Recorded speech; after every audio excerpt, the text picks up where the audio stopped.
ورزداری سلاح دکن شورش آمایا باکر و روشلات سوری شورش آمایا روش آبا بر بسال خواهد دانزمی بادچه پارادیگما جواب و دموکراتیک اکولوژی و آزادی جنه یا ربطی اوشی روش بروش لحمو جیهان بلاب دبن ایرو خطا آکوجی لحمو جیهان آلی هری بر بچاو و بالکش خطا آزادی جنه خطا مایا آزادی جنه فلسفه مایا جیان آزاد ولی خستنبوی نامایا جنه هر کدچه مزن دبا و دبا خطا که گردونیه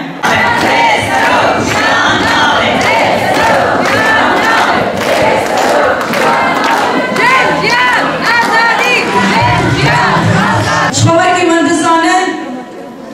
کجاکه یکش پروژه ربرا بود و جنب با خودی اراده خودی هست و رخصنا خاره بابه جبون آوه کجاکه هات آبا کرن و فدرالیسم آشن هات آبا کرن نه تنه امبمند اداره کی دنگ داما هر وها شاخه خواه گلکی فرق کرن لحر چار پارچه کردستان و اروپا لساتی اساسی خواتک هات مشاندن لباقوی کردستان نام تفکره یا جن کدبن سیوانا کچه که در خبری خستن دکه تجاره لروجرات کردستان کجاره لباشور کردستان رجعه لروجابه کردستان کنگرستان زنوبیا لشنگاله تجرشه هر وها لمخمره مجلس اشتاره دیسا لأوروبا کجا که اروپا نره جبونا بجی برستنی رخستن آجن دامه کو مابود شاخه خفاره کرن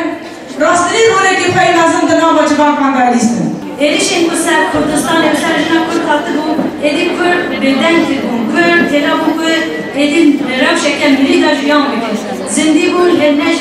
جیان بکن جبوری تشتا کو بیتری ما لازمه کردستان دا تشتی بود کسی که نکیره مقبا کرده ریخستن چی بود جبوری دسته که نه پارتی بود نه آرتش بود دسته که ریبرتیش ریخستن بودی دسته که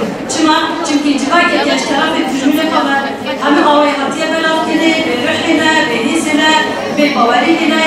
جبوری جبیر دست بکر تایبشی جنه پشتی انبیجن خب فدرالیسم دموکراتیه دا انبیجن شهرستانی نافندی یا دا لورتی که پشتی 10,000 سالان